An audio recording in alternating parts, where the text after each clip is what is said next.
Do the artists need to go where the population is, or does the population need to go where the artists are? Well, I shared my thought. You know, I sort of think that the population's money needs to come to the artists.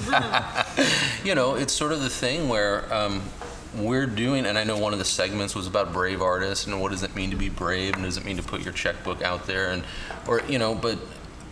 There's value in this, you know. It's what human history is sort of like understood by, you know. What about physically? Do we need to go where it's... Physically, I think people, both, but I do think people tend to end up going where the artists are, because artists are, no matter what kind of practice or what sort of medium, they are transformational in their endeavor.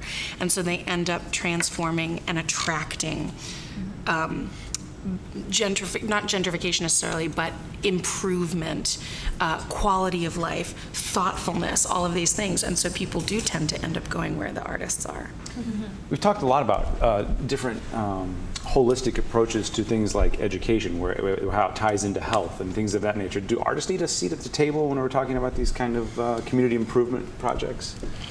Since they are sort of the engine, as Lisa said, of community improvement, they absolutely should be at the table, and maybe community improvement would work better and faster.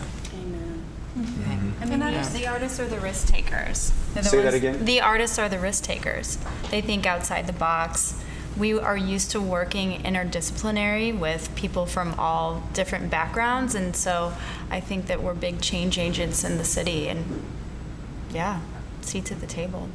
Do artists, are artists respected enough for that role in our community? I hope so. I mean, artists are a part of the community. You know, I think sometimes we have these conversations and start to get very theoretical and philosophical about art and its role and all these things, but artists are a voice in the community as much as residents of different areas, as much as different industries and things like that. I do think that artists tend to have very non-linear, non-restricted ways of seeing the world, which is part of just being creative. And so they tend to see opportunities and values and maybe parts of the conversation that don't happen. I think that we're incredibly valuable voices. Some artists work in marketing as well. They don't just do art. That's correct. Yeah, we're multifaceted. Yeah. I want to get back to this idea of change in community. Do you see this happening on a real way, not just theoretically, as Em said? Not at all. I think, you know, if politicians, elected officials want to bring artists to the table to really weigh in on these things about transforming community, there are plenty of artists around. You know, I don't know who's actually at the table, but not the artists I see, not the artists I know. So there's plenty of space, I would think. But the other question is, are the artists empowered enough to be able to use their voices in those kinds of ways?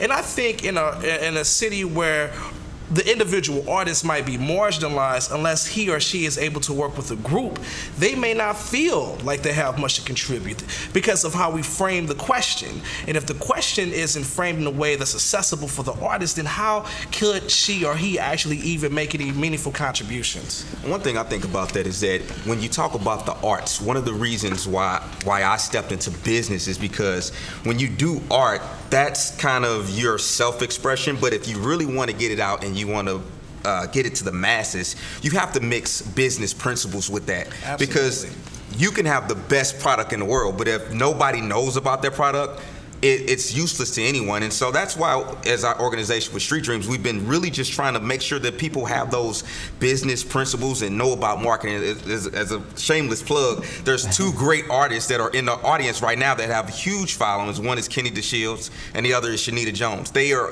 humongous in our community and they have a voice, but those people that are in power to be, or those people that want to influence our community with health and education, I think that the artists are the people that have the platforms and the influence to do that. Yeah.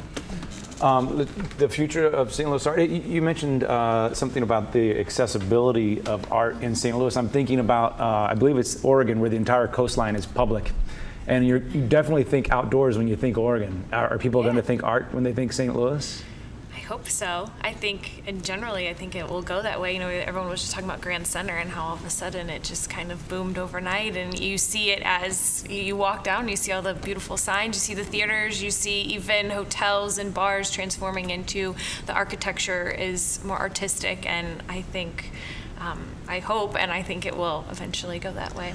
One of the things that we do at Paul Art Space as an artist residency program is we bring artists from different places, and we've had a few international artists that have come, and they have been really wowed by St. Louis and the community and what's happening and the exchanges, and so it's been a really good, some good feedback to get.